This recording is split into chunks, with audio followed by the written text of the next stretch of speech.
প্রিয় শিক্ষার্থী বন্ধুরা, আসসালামু আলাইকুম। আশা করি তোমরা সবাই ভালো আছো। তো আজকে আমি তোমাদের ষষ্ঠ শ্রেণীর ডিজিটাল প্রযুক্তি যে বইটি রয়েছে তারই পৃষ্ঠা নাম্বার দেখতে পাচ্ছ। এখানে 53 পৃষ্ঠায় তোমাদের একটি ছক রয়েছে।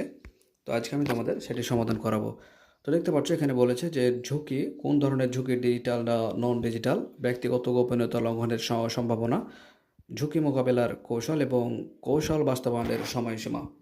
তো এগুলো বলে একটা তারা নমুনা তারা দিয়ে দিয়েছে এবং বাকি দুইটি ছক তারা দিয়েছে। তো আমাদেরকে সেটি সমাধান করতে হবে। তো চলো যাই আমরা ছকটি সমাধান করি। তো তার আগে একটা কথা বলে রাখি, আমরা ক্লাস 1 থেকে শুরু করে ক্লাস 10 পর্যন্ত সকল শ্রেণীর সকল সমাধানগুলো অলরেডি আপলোড দিয়ে ফেলেছি। তোমরা তোমাদের প্রয়োজনীয় সকল ভিডিওগুলো তোমরা চাইলে চ্যানেলের ভিতরে যেয়ে তোমরা প্লেলিস্ট থেকে দেখে নিতে পারো এবং পরবর্তীতে এরকম নিত্য নতুন সকল ভিডিও সবার আগে পেতে চ্যানেলটি সাবস্ক্রাইব করে আজও আমাদের সদস্য হয়ে যাও।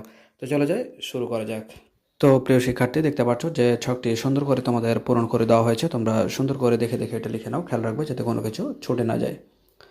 তো প্রথম কার্ডটা তো তোমাদের বইয়ে সমাধান করে দেওয়াই ছিল। এরপর আমরা দ্বিতীয় নম্বর দেখতে পাচ্ছি যে সামাজিক যোগাযোগ মাধ্যম হ্যাক হওয়া এটি কোন ধরনের ঝুঁকি। এটা হচ্ছে ডিজিটাল ঝুঁকি। ব্যক্তিগত গোপনীয়তা লঙ্ঘনের সম্ভাবনা দেখতে পাচ্ছি, এটা হচ্ছে বেশি। ঝুঁকি মোকাবেলার কৌশলের দিকে যদি আমরা তাকাই তাহলে দেখতে পাচ্ছি যে সামাজিক যোগাযোগ মাধ্যমে শক্তিশালী পাসওয়ার্ড ব্যবহার করা, ফিশিং মেসেজ বা লিঙ্ক এড়িয়ে চলা, সামাজিক যোগাযোগ মাধ্যমে অতি ব্যক্তিগত তথ্য শেয়ার না করা। এরপর আমরা দেখতে পাচ্ছি যে কৌশল বাস্তবায়নের সময়সীমা, এটা হচ্ছে 4 থেকে 5 দিন। এরপর দ্বিতীয় নম্বর লাস্টের যে ছকটি রয়েছে সেটা হচ্ছে যে ইমেল আইডি হ্যাক হওয়া।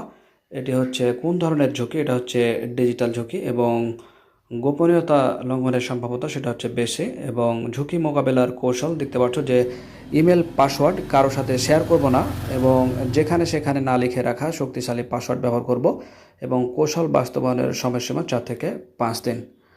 তো প্রিয় শিক্ষার্থী, এই ছিল আজকের মতো। দেখা হবে পরবর্তীতে নতুন কোনো গুরুত্বপূর্ণ ভিডিওতে। সে পর্যন্ত আল্লাহ হাফেজ।